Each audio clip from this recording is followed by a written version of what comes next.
Olá, estudante do 6º ano do Ensino Fundamental. Sou professora Mônica Couto, professora de Geografia.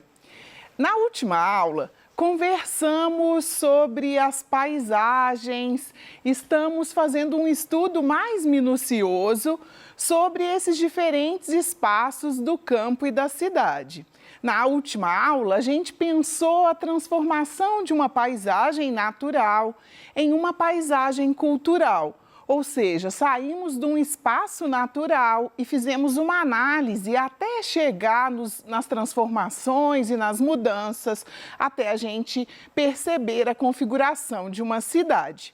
E na aula de hoje, nós vamos falar especificamente das cidades, ou seja, do espaço urbano.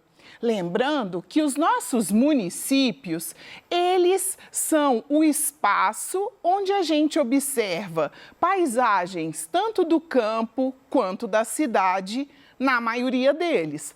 Há exceções. Belo Horizonte, por exemplo, devido ao seu crescimento populacional, não há mais espaço rural em nosso município, mas a maioria dos municípios tem essa mescla entre campo e cidade. Hoje, então, o que a gente vai construir juntos? O que vamos construir juntos nessa aula? Juntos, nós vamos identificar as razões que fizeram com que, em um curto espaço de tempo, principalmente no Brasil, as cidades elas crescessem muito. E a gente vai pensar quais são as consequências que a gente observa na paisagem para esse crescimento das cidades. Nós vamos juntos também reconhecer os principais problemas socioambientais urbanos, causados então por esse crescimento das cidades. E aí, para começar a nossa reflexão, eu te pergunto: o que acontece quando as cidades crescem? Se a gente retoma a nossa aula, a gente viu lá naquelas cenas de um videozinho, de uma animação, chamado Uma Breve História da América, que a gente saiu de uma paisagem natural e chegou à construção de uma cidade. E aqui, para você pensar comigo, que transformações é essa que esse espaço sofre quando essa cidade cresce, eu trouxe duas imagens de um mesmo ponto da capital mineira, Belo Horizonte. Eu trouxe imagens da Avenida Afonso Pena, em 1930 e em 2006. E aí, eu te convido a observar essa imagem e perceber o quanto o centro da cidade, de Belo Horizonte, ele foi alterado. E aí, algumas coisas saltam aos nossos olhos. A vegetação, mesmo que plantada, esse corredor de árvores, ele reduz muito na paisagem a partir do crescimento dessa cidade. E aí, se a gente observar, houve um crescimento de infraestrutura. Se antes a gente tinha casas mais baixas, edificações mais históricas com esse ar de início da história de Belo Horizonte, em 2006 a gente já tem uma cidade completamente verticalizada. Ou seja, as edificações mais baixas deram lugar aos grandes arranha-céus, aos grandes prédios. E aí, você deve estar se perguntando, que fatores foram esses que fizeram não só Belo Horizonte crescer tanto enquanto uma cidade, mas outras cidades pelo mundo? E a gente precisa conversar, então. Que processo é esse que faz com que as cidades se desenvolvam? Esse processo a gente chama de urbanização. E a urbanização, ela se caracteriza principalmente quando num determinado município ou num determinado estado ou país, a gente observa a redução da população do campo e o crescimento da população nas cidades.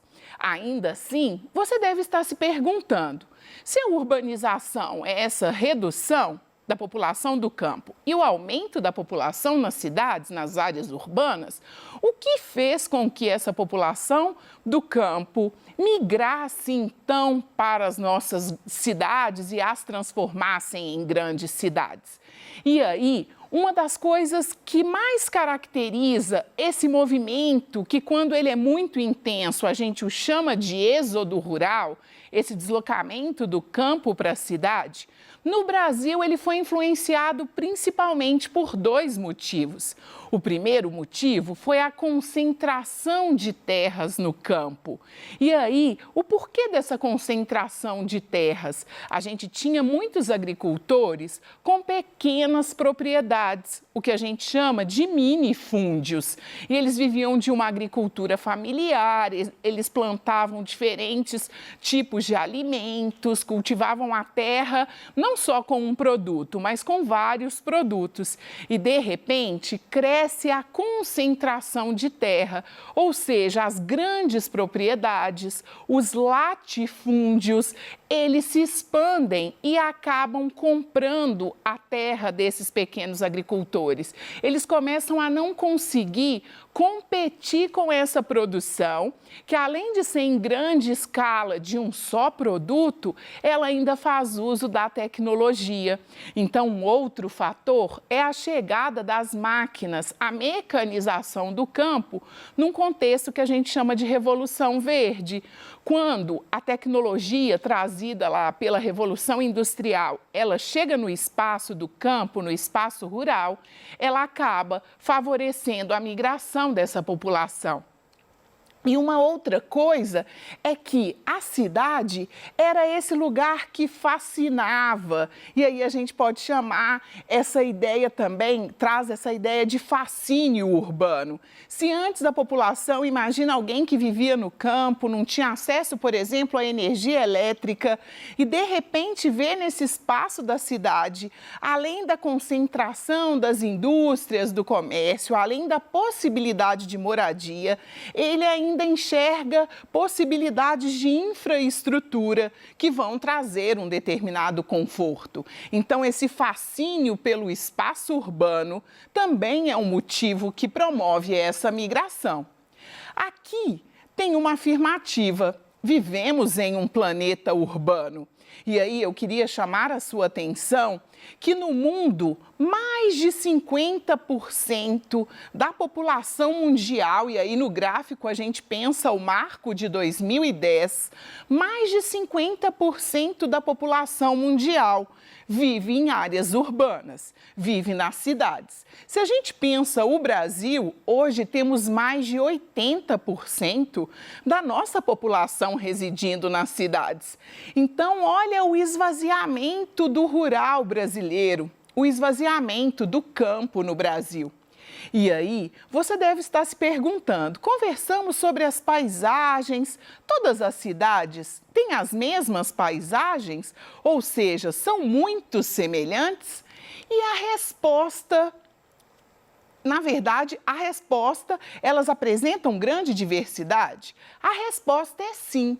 As cidades, elas são bem diferentes. Porque o que caracteriza o espaço físico daquela cidade, a forma com que as construções se organizam no espaço, as principais atividades econômicas, tem a ver com a sua função, ou seja, dentro daquele estado, qual que é o papel daquela cidade? Ela é uma cidade industrial, como a gente pode dar o exemplo de Contagem?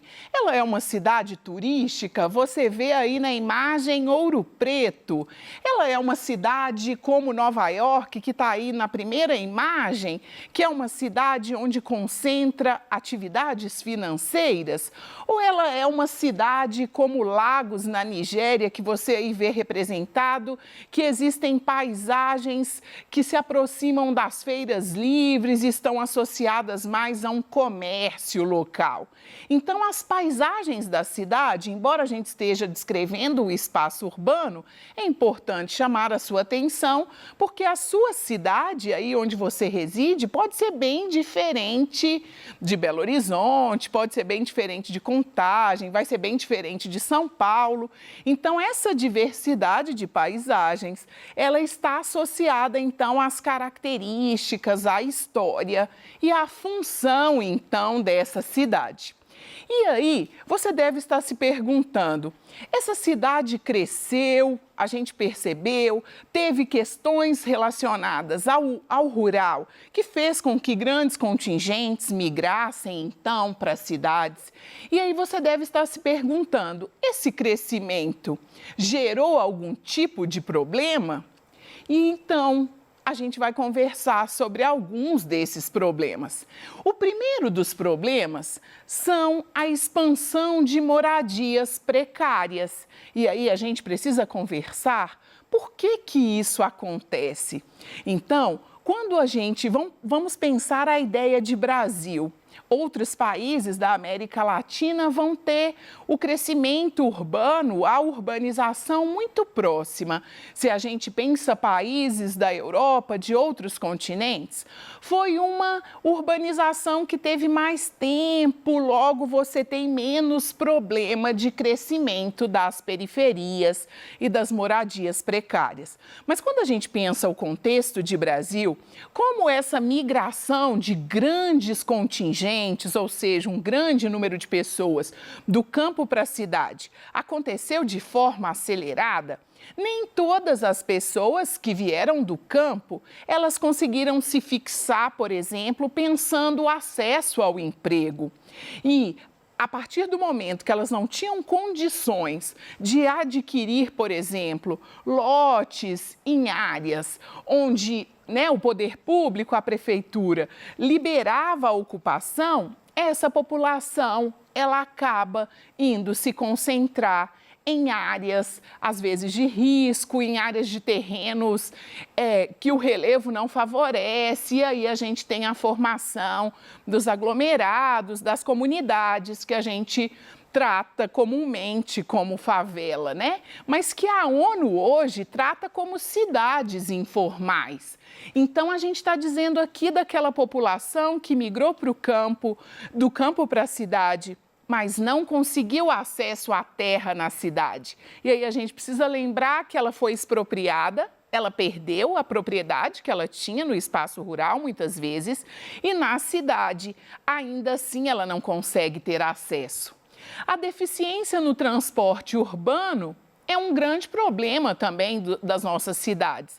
A gente tem um problema da superlotação, a gente tem um problema da própria qualidade de infraestrutura mesmo desses veículos que transportam essas pessoas. A gente tem as pessoas morando distante do local onde trabalham, então perdem muitas horas dentro do congestionamento, dentro dos ônibus, nos congestionamentos.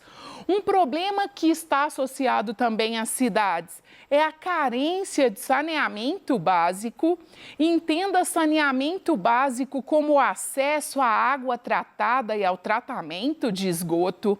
Se eu tenho moradias precárias, se eu tenho a formação de uma cidade informal, os nossos aglomerados, as nossas favelas, ali, na maioria das vezes, não há tratamento de esgoto.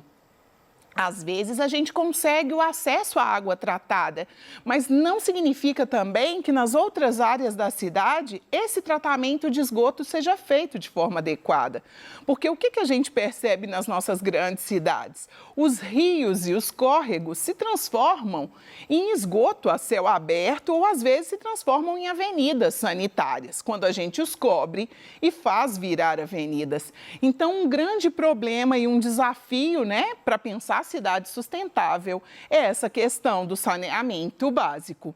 Um outro problema é a destinação dos nossos resíduos sólidos, ou seja, para onde vai esse lixo gerado todos os dias em um curto espaço de tempo por um grupo grande de pessoas. Então aqui a gente tem muitas das vezes as cidades ainda operando com lixões, que já são proibidos no Brasil, é preciso até 2021. O prazo era 2014, mas os municípios, as prefeituras, elas não deram conta e o prazo na legislação brasileira ele foi estendido.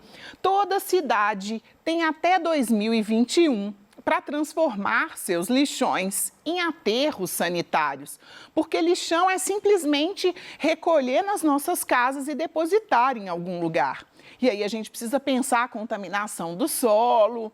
Então, a cidade tem outros problemas atmosféricos, ou seja, o excesso de carro, o excesso de fábrica faz com que aumente muito a emissão dos gases do efeito estufa. Então, a cidade ela tem esse problema de poluição atmosférica. Temos a poluição sonora, é muita gente concentrada num espaço muito pequeno, então o barulho das cidades ele tende a ser intenso. Temos as questões associadas à poluição visual, de repente o descarte de lixo no lugar indevido, às vezes uma obra pública que fica na metade, você passa e tem um buraco, então a poluição visual é algo comum.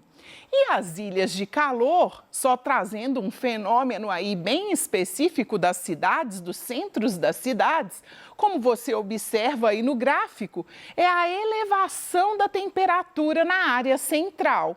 Então, se a gente pega a área rural desse espaço, e se a gente pega as áreas verdes e vem para o centro, onde se concentram os prédios, as ruas pavimentadas, né, o excesso de vidraças, a gente tem a elevação da temperatura.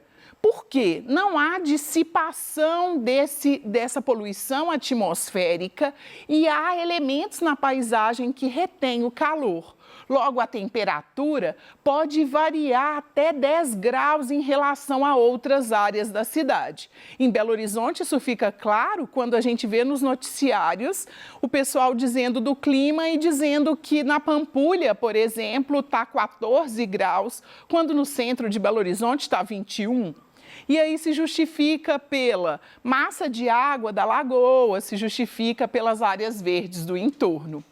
E aí, agora é com você. Quais ações nós podemos tomar, pensando enquanto cidadãos de uma cidade, para tornar a nossa cidade sustentável?